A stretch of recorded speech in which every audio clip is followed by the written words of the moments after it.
અંદર માણતી આવી. મારું મન ક્યાંથી ક્યાં પહોંચતું હતું. મારી કલ્પના ભલે સીમિત, હ્યુમન બિંગ, હ્યુમન લિમિટેશન્સ વાળી, પણ તારા અપાર સૌંદર્ય રાશિને જોવા તારી કૃપાથી જ સમર્થ થયો. સમજાતું નહોતું કે આ અવઢવ સાની છે, આ ગળમથલ સાની છે, ખબર નહોતી પડતી. પણ આજે હું એ તારું પાથરેલું સૌંદર્ય મારી નરી આંખે જોઉં છું.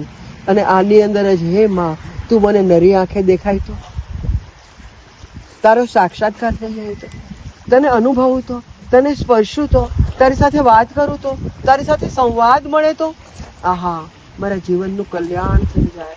તે કહ્યું છે ને કે તમને ગમતા સ્વરૂપમાં ભગવાન આવે છે તમારી સમક્ષ. તો મારું જે સ્વરૂપ છે એ જગદંબાનું મારું ગમતું સ્વરૂપ છે. મારું જે ગમતું સ્વરૂપ છે એ રમાનાથનું છે. મારું જે ગમતું સ્વરૂપ છે એ રમાંબાનું સ્વરૂપ છે. મારી નજર સમક્ષ આવો ને. આર્ત હૃદયની આર્ત પ્રાર્થના.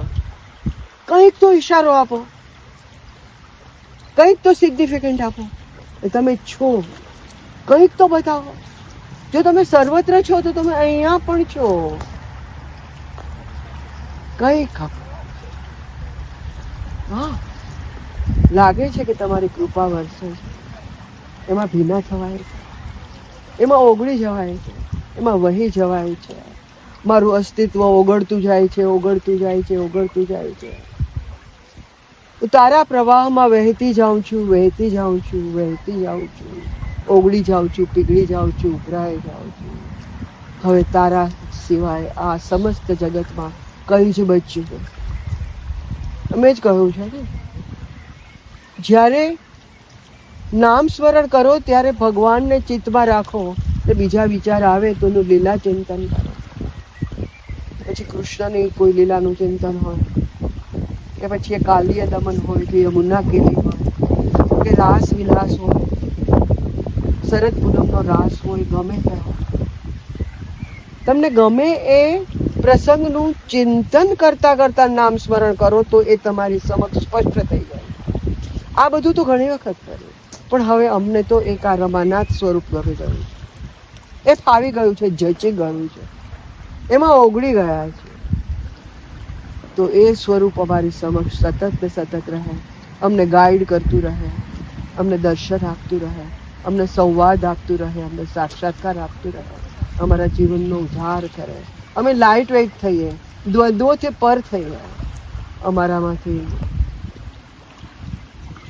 એક્સપેક્ટેશન જાય, એક્સપેક્ટેશનની સાથે દુઃખ આવે છે. અમારે દ્વંદ્વો નથી જોઈતા, અમારે અંધકાર પ્રકાશ નથી જોઈતો, અમારે સુખ દુઃખ નથી જોઈતા, અમારે જીવન મૃત્યુ નથી જોઈતું, એનાથી પર જોઈએ છે. અમારે કોઈ ભય નથી જોઈતો, અમને કોઈ ડર નથી જોઈતો. અમારે એક વસ્તુ એક પકડીએ અને બીજા એ છેડો એનો આવે એવો કોઈ અંત નથી જોઈતો.